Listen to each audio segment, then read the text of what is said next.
서울의 강남구 펜트하우스 유리창 너머로 김준호는 움직이지 않고 서 있었다. 그의 날카로운 눈은 회색빛 도시 풍경을 바라보았다. 가을 하늘은 무겁고 어두웠으며 그의 기분과 꼭 맞았다. 그는 완벽하게 맞춰진 정장 재킷을 무의식적으로 매만졌다.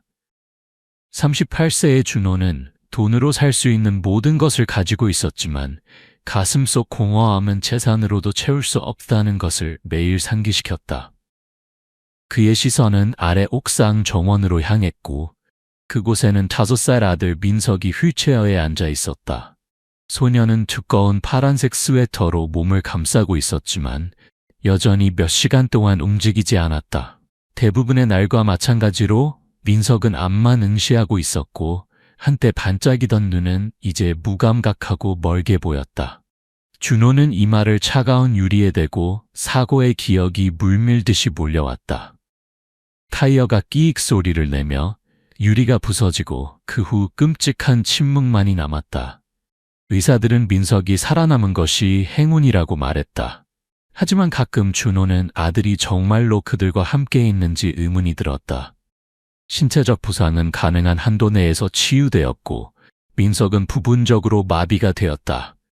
하지만 가장 아픈 것은 침묵이었다.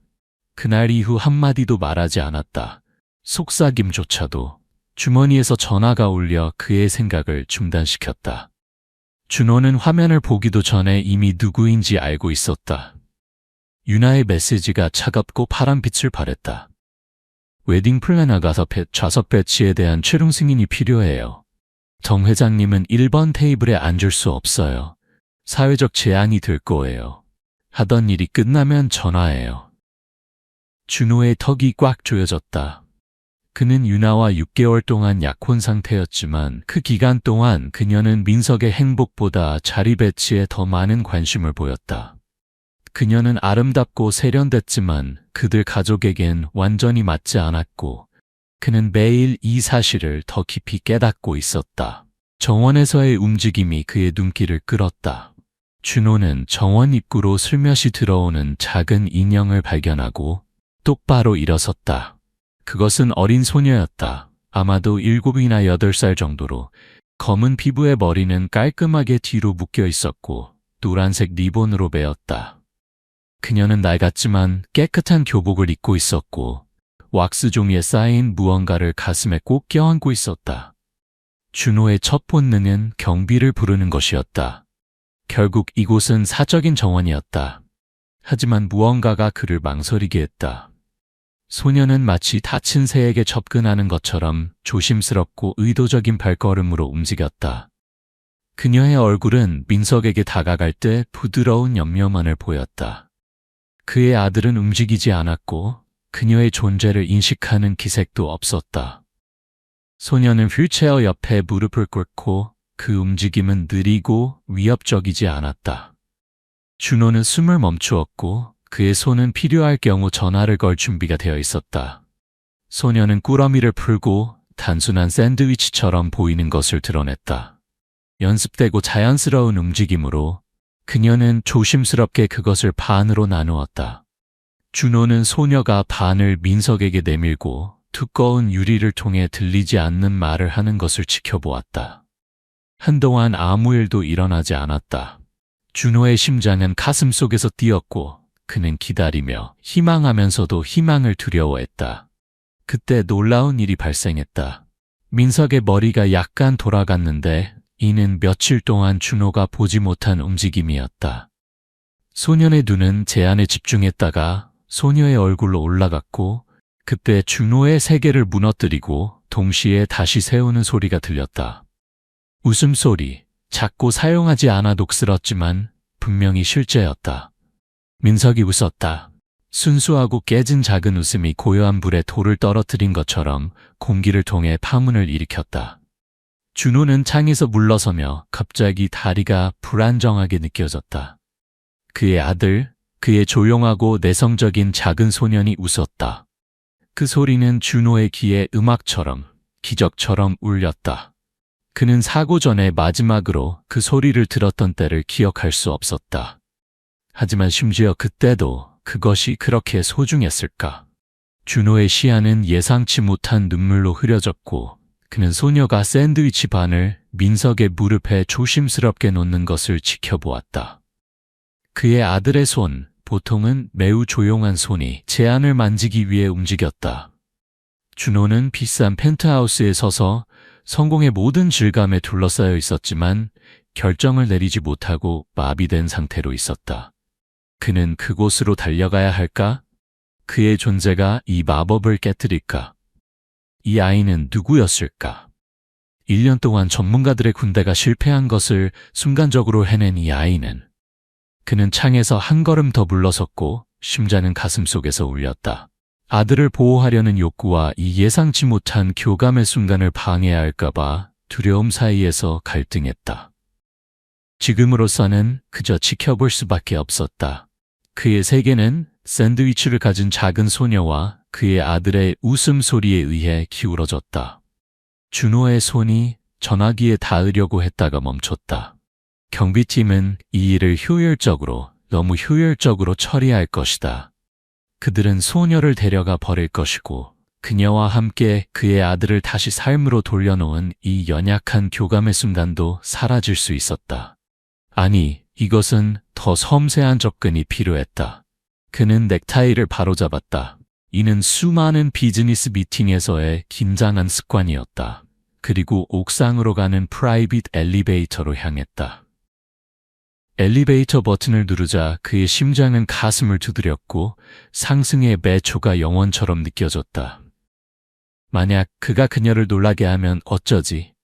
만약 민석이 다시 그의 껍데기로 물러나면 어쩌지? 엘리베이터 문이 조용히 옥상 정원으로 열렸다. 준호는 맥박이 빠르게 뛰는데도 불구하고 가능한 한 자연스럽게 움직이려고 노력하며 나왔다. 가을 바람이 그의 정장 재킷을 당겼고 그가 온실의 모퉁이를 돌자 그의 이탈리아 가죽 신발이 자갈길에서 부드럽게 삐걱거렸다. 소녀가 먼저 그를 알아챘고 그녀의 머리가 위로 올라갔으며 어두운 눈은 위험을 즉시 인식하고 넓어졌다. 마치 연습된 듯이 매우 빠른 움직임으로 그녀는 민석과 준호 사이에 자신을 위치시켰고 작은 손으로 휠체어의 손잡이를 잡았다. 그녀의 자세는 작은 체격에도 불구하고 보호적이었고 거의 맹렬했다. 준호는 그녀를 더 잘 볼 수 있었다. 그녀의 교복은 깨끗했지만 팔꿈치 부분이 얇게 닳았고 그녀의 성장하는 체격에 비해 너무 작았다. 그녀의 머리에 있는 노란색 리본은 끝이 닳았고 그녀의 신발은 이음새가 갈라져 투명한 테이프로 붙여져 있었다. 하지만 그를 사로잡은 것은 그녀의 눈이었다. 그들은 그녀의 나이를 훨씬 뛰어넘는 지혜와 함께 준호의 가슴을 아프게 하는 피로함을 담고 있었다. 민석은 아버지를 바라보기 위해 소녀의 시선을 따라 머리를 약간 돌렸다. 평소의 공허한 시선으로 물러나는 대신 그는 여전히 현재에 있었고 분명한 관심을 가지고 상황이 전개되는 것을 지켜보았다. 준호는 소녀로부터 몇 걸음 떨어진 곳에서 멈추고 천천히 한쪽 무릎을 꿇었다. 자신을 작게, 덜 위협적으로 만들었다. 그는 동물 조련사들이 겁에 질린 생물들에게 비슷한 기술을 사용하는 것을 본 적이 있었지만 그 비교를 하는 것이 싫었다. 소녀의 눈은 그의 모든 움직임을 추적했고 그녀의 몸은 감긴 용수철처럼 긴장했다. 안녕하세요. 그는 부드럽게 말했다. 그의 목소리를 부드럽고 안정되게 유지했다. 저는 준호입니다. 민석이 아빠예요. 그는 긴장에도 불구하고 자연스럽게 미소 지으려고 노력하며 아들을 향해 손짓했다. 점심을 나눠줘서 고마워요. 소녀는 휠체어 손잡이를 더 꽉 잡았지만 도망가지 않았다. 그녀의 눈은 준호와 엘리베이터 사이를 왔다 갔다 하며 분명히 탈출 경로를 계산하고 있었다. 민석은 작은 소리를 냈다. 정확히 말은 아니었지만 격려하는 소리였고 그는 손을 뒤로 뻗어 그녀의 손을 토닥였다. 그 제스처는 그녀를 안정시키는 것 같았다. 널 해치지 않을 거야. 준호는 계속해서 차분한 어조를 유지했다. 다만 내 이름이 뭔지 알고 싶었어. 바람을 통해 속삭이는 소리와 멀리서 도시교통의 소음으로 가득 찬 긴 순간이 지나갔다. 마침내 소녀의 입술이 벌어졌고 그녀는 바람에 거의 사라질 정도로 조용히 뭔가를 중얼거렸다. 미안해요. 잘 못 들었어요. 준호는 여전히 부드러운 목소리로 말했다. 수아예요. 그녀는 이번에는 조금 더 크게 말했다. 그녀의 목소리는 조용함에도 불구하고 분명했으며 두려움 아래에 약간의 반항의 흔적이 있었다.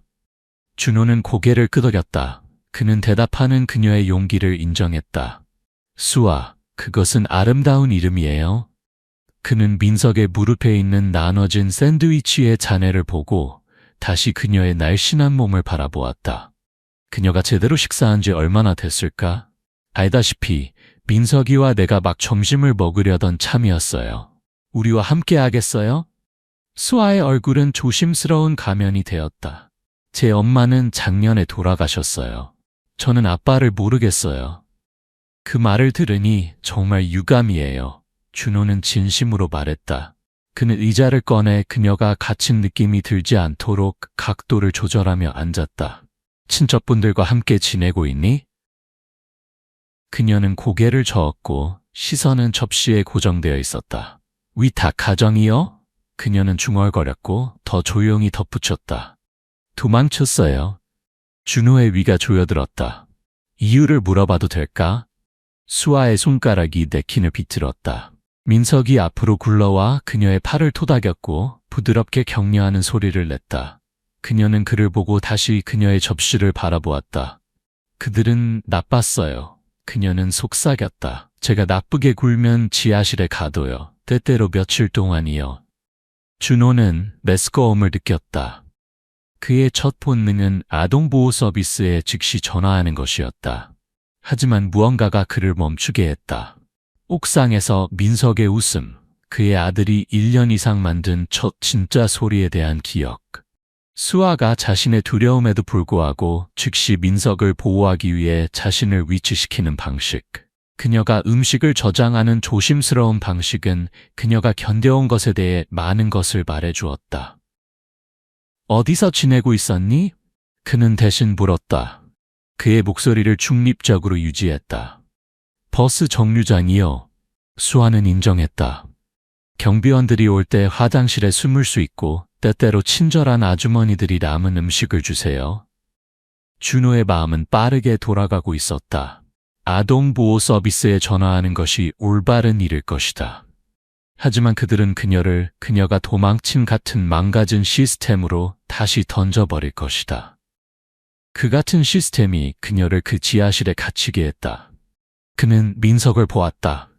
그의 아들은 몇 달 동안보다 더 활기찬 상태로 샌드위치를 만족스럽게 마치고 있었다. 피곤하니? 그는 수아에게 물었다. 그는 모든 것을 바꿀 수 있는 결정을 내렸다. 우리는 손님방이 많아. 수아의 눈은 희망으로 넓어졌다가 의심이 다시 그들을 흐렸다. 돌아가고 싶지 않아요? 그녀는 단호하게 말했다. 오늘 밤은 아니야. 준호는 그녀를 안심시켰다. 오늘 밤에는 안전한 곳에서 쉴 수 있어. 다른 모든 것은 내일 해결하자. 잠시 망설인 후 수아는 고개를 끄덕였다. 준호는 그들에게 인접한 손님방을 보여주었다. 다행히도 가정부 중 한 명이 수아에게 맞을 새 잠옷을 두고 갔다. 그는 민석의 취침 루틴을 도왔고 그의 아들의 눈이 계속해서 수아의 문으로 향하는 것을 알아차렸다. 두 아이 모두 자리에 누운 후 준호는 그의 서재로 물러났다. 그는 민석의 치료사 번호를 다이얼하며 그의 손이 약간 떨렸다. 안녕하세요, 김 박사님. 준호입니다. 내일 민석이의 세션을 취소해야 할 것 같습니다. 네, 그는 괜찮아요. 그냥 가족 문제를 처리해야 해서요. 곧 일정을 다시 잡겠습니다. 그는 전화를 끊고 가죽 의자에 푹 앉아 넥타이를 느슨하게 했다. 도시의 불빛이 그의 창문 너머로 반짝였고 그는 천장을 응시하며 그의 마음이 소용돌이쳤다. 그가 방금 무슨 일을 한 거지? 도망친 아이를 숨기는 것은 그에게 모든 것을 잃게 할 수 있다. 그의 명성, 그의 사업, 어쩌면 민석의 양육권까지도. 하지만 그때 그는 옥상에서의 민석의 웃음을 기억했다. 그의 아들이 수아의 손을 잡으려고 했던 방식, 그녀가 민석이 위험하다고 생각했을 때 그 작은 소녀의 보호적인 자세의 맹렬함. 준호는 관자놀이를 문지르며 자신이 방금 시작한 것이 도대체 무엇인지 궁금해했다. 하지만 그가 일반적으로 조용한 집에서 나는 소리를 들으고 누군가가 돌아 누우면서 나는 침대의 부드러운 삐걱거림, 에어컨의 희미한 속삭임, 그는 다른 어떤 일도 할 수 없었다는 것을 알았다. 아침 햇살이 바닥에서 천장까지 이어진 창문을 통해 필터링되어 준호의 침실을 가로질러 긴 그림자를 드리웠다. 그는 펜트하우스를 통해 퍼지는 낯선 향기에 점차 깨어났다. 그의 눈은, 그의 뇌가 버터와 달콤한 무언가의 향기를 등록하면서 번쩍 떠졌다. 팬케이크. 패닉이 그를 붙잡았다. 아무도 요리를 하고 있어서는 안 되었다. 가정부는 오후까지 오지 않을 예정이었다. 그는 가운을 입고 복도를 통해 급히 달려갔고 그의 맨발은 푹신한 카펫 위에서 조용했다. 부엌에서 그를 맞이한 광경은 그를 제자리에 멈춰 세웠다. 수아는 밟는 의자 위에 서서 스토브 앞에 있었다. 그녀의 작은 몸은 심지어 추가 높이로도 버너에 거의 닿지 않았다. 그녀는 주의 깊게 집중하면서 조심스럽게 주걱을 다루었다. 완벽하게 황금색인 팬케이크를 뒤집을 때 그녀의 혀가 약간 튀어나왔다. 민석은 그녀가 일하는 것을 보며 실제로 웃고 있는 채로 근처의 휠체어에 앉아 있었다. 반죽이 보통 깨끗한 부엌의 다양한 표면에 튀어 있었다. 밀가루 가루가 카운터를 덮고 있었고 달걀 껍질이 싱크대에 흩어져 있었다. 하지만 준호의 주의를 가장 끈 것은 스토브 옆에 접시에 있는 놀라울 정도로 잘 형성된 팬케이크 스택이었다. 뭐 하는 거야?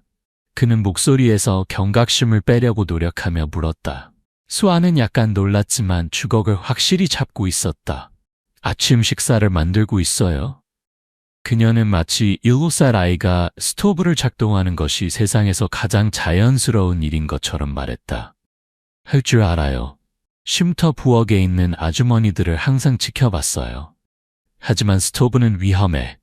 준호는 상황을 평가하기 위해 더 가까이 다가가며 항의했다. 내가 화상을 입을 수 있어. 조심해요. 수아는 주장했다. 부드럽게 다른 팬케이크를 뒤집으며 시연했다. 보세요. 그리고 민석이가 안전하도록 했어요. 뜨거운 부분에서 멀리요. 그녀는 잠재적인 펌에서 잘 떨어져 있는 곳에 앉아있는 그의 아들을 가리켰다. 준호는 그녀가 능숙하게 더 많은 반죽을 그리들에 부어 완벽한 원을 만드는 것을 놀라움으로 지켜보았다. 민석은 흥분된 소리를 내며 손뼉을 쳤다. 그녀는 정말 잘하지, 그렇지?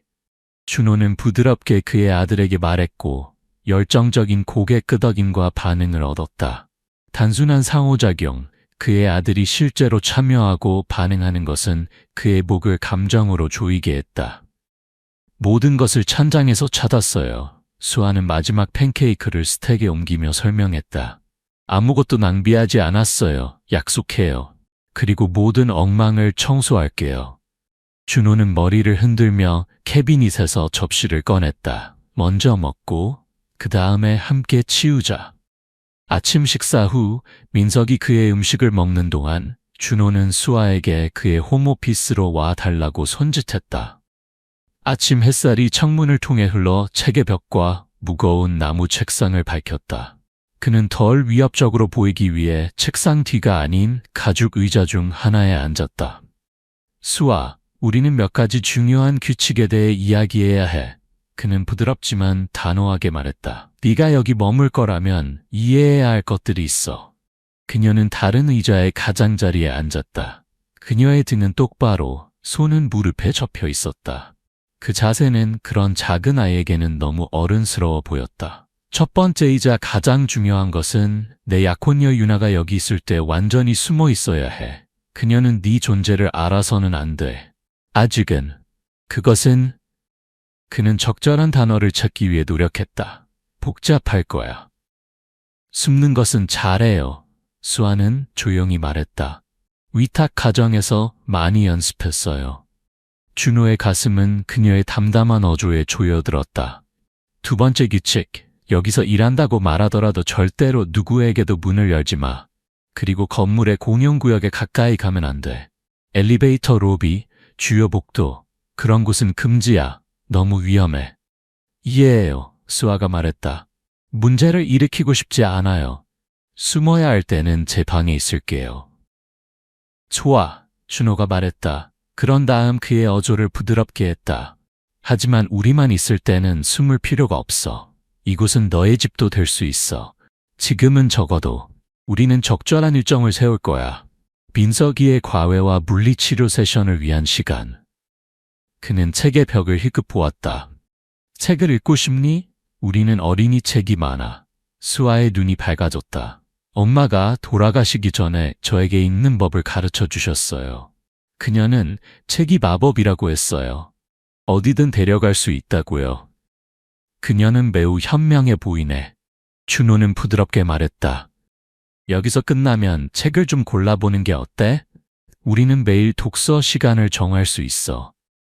그들은 다음 1시간을 보내며 민석의 기존 과외와 치료 일정을 중심으로 대략적인 일일 일정을 조직했다.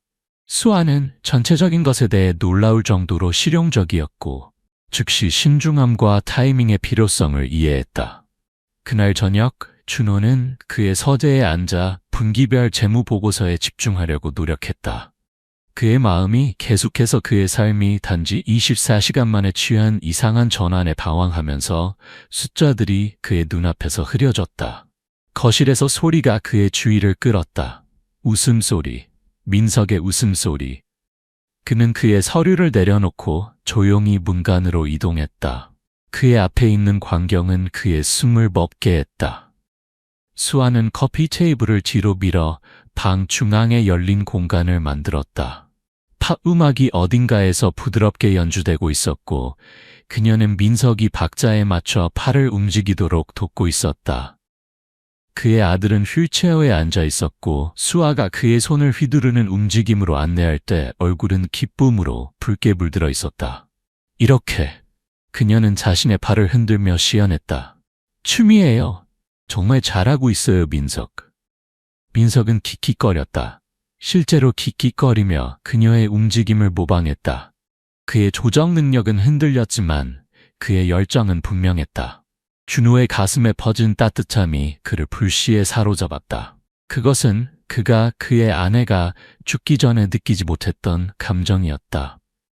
이 집이 조용한 식사와 조심스러운 예의가 아닌 사랑과 웃음으로 가득 찼을 때 그의 주머니에서 전화가 울렸다. 유나로부터의 또 다른 문자, 아마도 결혼식 세부 사항이나 사회적 의무에 관한 것일 것이다. 심지어 보지도 않고 준호는 그의 책상으로 걸어가 서랍을 열고 전화를 넣었다. 그는 열쇠를 돌려 잠가 외부 세계를 침묵시켰다. 거실에서 민석의 웃음소리가 다시 울려 퍼졌고 수아의 격려하는 목소리와 함께였다. 준호는 미소를 지었다. 진짜 미소, 눈까지 도달하고 구석을 주름지게 하는 그런 미소. 몇 년 만에 처음으로 펜트하우스는 다시 집처럼 느껴졌다. 다음날 아침 준호는 거울에서 그의 넥타이를 조정했다. 연습된 움직임으로 그의 맞춤형 정장 재킷을 부드럽게 만졌지만 그의 평소에 자신감 있는 준비는 오늘 공허하게 느껴졌다. 그의 눈은 계속해서 시계로 향했고 낯선 불안감이 그의 위를 갉아먹었다. 그는 부엌에서 수아와 민석을 발견했다. 그녀는 조심스럽게 민석이 숟가락을 들고 오트밀을 먹도록 돕고 있었다. 그녀는 이미 깨끗한 옷으로 그를 입히고 머리를 빗어주었다. 이러한 일들은 보통 오늘은 오지 않을 아침 간호사에게 해당하는 일이었다. 정말 괜찮을 거야? 준호는 3번째로 물었다. 그의 손에 있는 서류 가방이 이상하게 무겁게 느껴졌다. 미팅을 취소할 수 있어. 우리는 괜찮을 거예요? 수아는 그를 안심시켰다. 그녀의 작은 얼굴은 진지했다. 모든 규칙을 알고 있어요. 창문에서 멀리하고 문을 열지 않고 조용히 있어요. 그녀는 그녀가 모은 책과 퍼즐 스택을 가리켰다. 연습한 대로 민석이의 운동을 도울게요. 그리고 할 일이 많아요. 민석은 아버지를 올려다보고 미소를 지었다. 오랫동안 없었던 새롭고 멋진 미소로. 안녕히 가세요. 그는 부드럽게 말했다. 그 말은 약간 발음이 불분명했지만 준호의 심장을 뛰게 할 만큼 충분히 분명했다. 준호는 손을 뻗어 부드럽게 아들의 어깨를 꽉 잡았다. 안녕 친구야, 오늘 일찍 집에 올게. 그는 수아에게 돌아섰다. 냉장고에 음식이 많아. 만약 어떤 비상 상황이 있다면 집 전화를 사용해. 내 직통 번호를 프로그래밍해 두었어. 수아는 엄숙하게 고개를 끄덕였다. 우리는 괜찮을 거예요, 준호 씨. 약속해요. 그럼에도 불구하고 그는 문간에 머물렀다. 수아가 민석에게 다시 주의를 기울이는 것을 지켜보며 오트밀을 성공적으로 한 숟가락씩 먹을 때마다 그를 칭찬했다.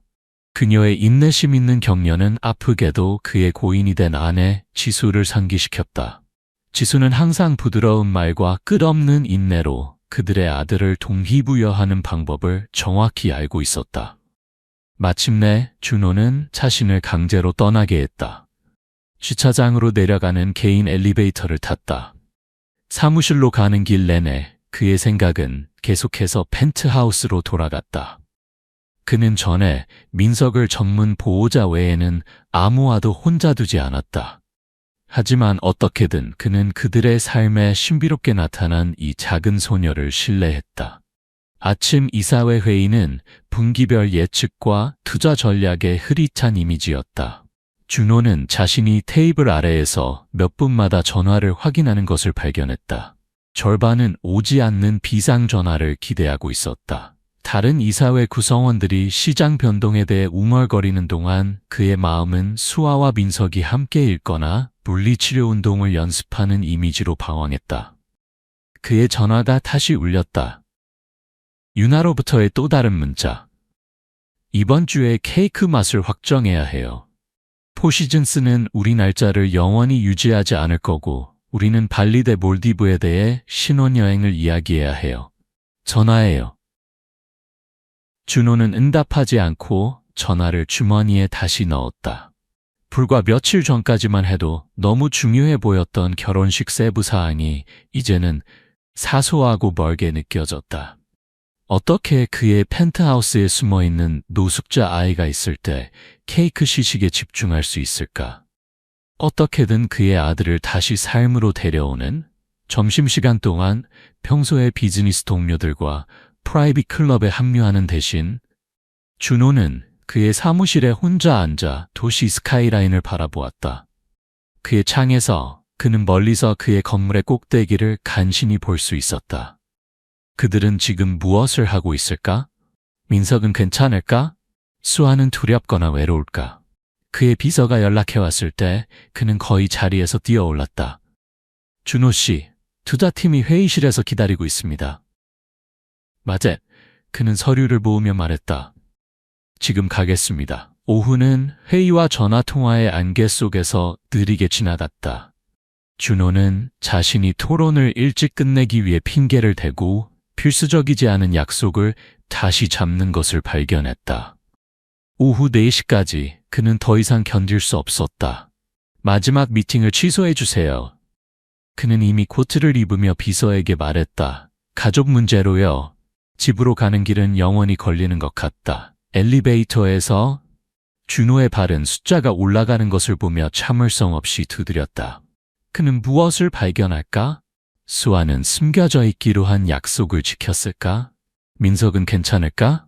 그는 펜트하우스 문을 조용히 열었고 침묵만 들렸다. 잠시 동안 공포가 그를 붙잡았지만 그가 거실 모퉁이를 돌자 그의 앞에 있는 광경에 멈추었다. 민석은 큰 가죽 소파에 웅크려 자고 있었다. 월드 스윙스가 있는 곳이라는 잘 다른 복사본이 그의 팔 아래에 꽂혀 있었고 그 페이지는 작은 손가락들로 인해 약간 구겨져 있었다. 그 옆에 수아도 잠들었다. 그녀의 작은 몸은 잠에서조차도 민석을 향해 보호적으로 웅크러져 있었다. 그들의 표정이 갈망과 의심 사이에서 흔들렸다. 여기 있으면 안 되는데요.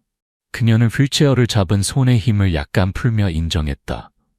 거리에서 그를 봤어요. 그녀는 내려다보며 민석을 바라보았고 그녀의 얼굴이 부드러워졌다. 그가 외로워 보였어요. 준호는 그 말을 물리적인 타격처럼 느꼈다. 물론 민석은 외로워 보였을 것이다. 그는 외로웠다. 침묵 속에 갇혀 있는 동안 그의 아버지는 일에 파묻혀 있었고 그의 미래 새엄마는 그를 불편한 가구처럼 대했다. 내 말이 맞아? 준호는 말했다. 그 고백은 심지어 그 자신도 놀라게 했다. 그는 외로웠어. 하지만 네가 오늘 그를 웃게 만들었어. 그것은 내가 1년 이상 들어본 적 없는 그의 웃음소리야. 그의 목소리에서 무언가가 그녀를 설득한 것 같았다. 수아의 방어적인 자세가 약간 풀렸다. 민석은 다시 소리를 냈고 이번에는 더 의도적으로 그녀의 손을 잡으려고 했다. 그녀는 그가 그렇게 하도록 허락했지만 경계하는 눈은 여전히 준호에게 고정되어 있었다. 약속할게요. 네가 어떤 문제에도 빠지지 않을 거야. 준호는 천천히 일어서며 말했다. 부엌에 음식이 많아요. 제대로 된 음식, 그냥 샌드위치만이 아니라. 들어오고 싶니, 너희 둘 다? 수아는 여전히 그녀의 손을 잡고 있는 민석을 내려다보았다. 소녀는 오랫동안 보지 못한 표정으로 그녀를 바라보았다. 희망. 그녀는 결정을 내린 것 같았고 그녀의 마른 어깨를 펴고 네. 그녀는 조용히 말했지만 여전히 휠체어를 잡은 손을 놓지 않았다. 하지만 민석이와 함께 있을게요. 준호는 고개를 끄덕였다. 그녀의 보호적인 자세에서 드러나는 메시지를 이해했다. 물론이지. 엘리베이터는 이쪽이야. 그는 유리문을 향해 손짓했고 그녀가 붐비는 느낌이 들지 않도록 충분한 거리를 유지했다. 그들이 옥상을 가로질러 걸어가는 동안 준호는 처음에 놓친 수아에 대한 더 많은 세부 사항을 알아차렸다. 그녀의 낡은 옷과 신발에도 불구하고 그녀의 머리는 깔끔하게 따라졌고 이는 누군가가 어느 시점에서 그녀를 돌봤다는 것을 암시했다. 그녀는 놀라운 기술로 민석의 휠체어를 다루었고 민석의 편안함에 주의를 기울이며 길에 있는 약간의 충격을 조심스럽게 다루었다. 그리고 그녀가 분명히 배고픈 것을 볼 수 있었지만 그는 음식에 관한 언급에 그녀의 눈이 밝아지는 것을 보았다. 그녀는 절망보다는 내면의 힘을 말해주는 위험으로 움직였다. 그들은 엘리베이터에 도착했고 준호는 버튼을 눌렀다. 그들이 기다리는 동안 민석은 다시 손을 뻗었다.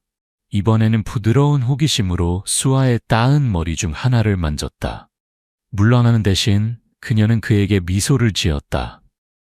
그녀의 얼굴 전체를 변화시키는 진짜 미소로 준호가 나타난 이후 처음으로 그녀가 나이에 맞게 보이게 했다. 엘리베이터가 부드러운 종소리와 함께 도착했고 준호는 수아가 조심스럽게 민석의 휠체어를 안으로 조종하는 동안 문을 잡고 있었다. 그녀는 문과 준호 모두에 대한 명확한 시선을 유지하며 구석에 자리를 잡았다.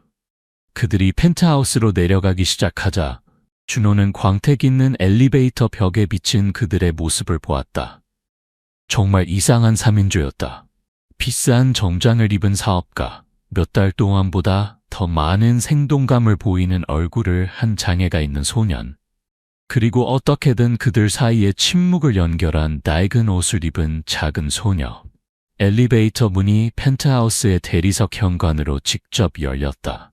준호는 그들을 모두 빛나는 스테인리스 스틸과 순수한 흰색 캐비닛으로 된 넓은 부엌으로 안내했다. 수아의 눈은 그 광경에 넓어졌지만 그녀는 빠르게 연습된 무관심으로 그녀의 놀라움을 감췄다. 앉으세요. 준호는 아침 식사 구석, 나무 테이블을 둘러싼 쿠션이 있는 벤치가 있는 아늑한 구석을 가리켰다.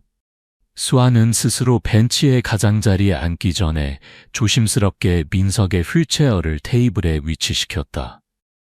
그녀의 자세는 긴장되어 있었고 도망갈 준비가 되어 있었다.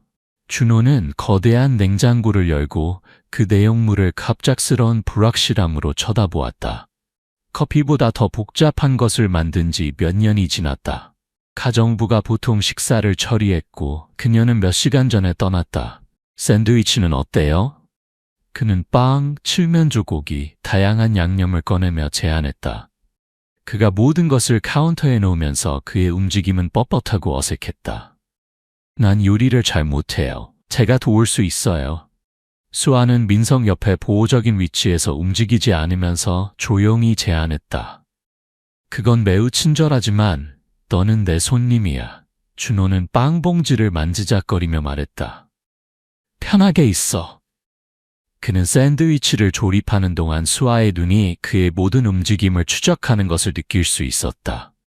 그의 평소에 안정된 손은 마요네즈를 펴고 칠면조 고기 조각을 배치하면서 어색하게 느껴졌다. 캐비닛에서 접시를 가져오기 위해 돌아섰을 때 그는 수아가 빠르게 빵 한 조각을 재킷 주머니에 넣는 것을 보았다. 그의 가슴이 조여들었지만 그는 알아차리지 않은 척했다. 준호는 각각의 앞에 접시를 놓고 실제로는 구석에서 아이들을 지켜보면서 치우는 척하며 스토브에서 바쁘게 움직였다. 민석은 몇 달 동안 음식에 대해 보여준 것보다 더 많은 열정으로 샌드위치를 집어들었고 그의 눈은 거의 수아의 얼굴을 떠나지 않았다. 그녀는 조심스럽게 체계적으로 먹었고 음식을 오래 지속시키기 위해 작은 조각을 불었다. 몇 분마다 준호가 보고 있지 않다고 생각했을 때 그녀는 주머니에 다른 한 조각을 슬쩍 넣었다. 빵 한 모퉁이, 칠면조 고기 한 조각. 정말 맛있어요. 수아는 펜트하우스에 들어온 이후 처음으로 자발적으로 한 말을 작게 말했다. 고마워요. 준호는 스토브에서 돌아서서 대답했다. 그는 3개의 물잔을 채우며 움직임을 들이고 의도적으로 유지했다. 수아, 내가 뭐 물어봐도 될까? 그녀는 즉시 긴장했고 그녀의 손은 입으로 가던 중간에 멈췄다. 잠시 후 그녀는 약간 고개를 끄덕였다. 너의 부모님은 어디 계시니? 그는 부드럽게 물었다. 수아의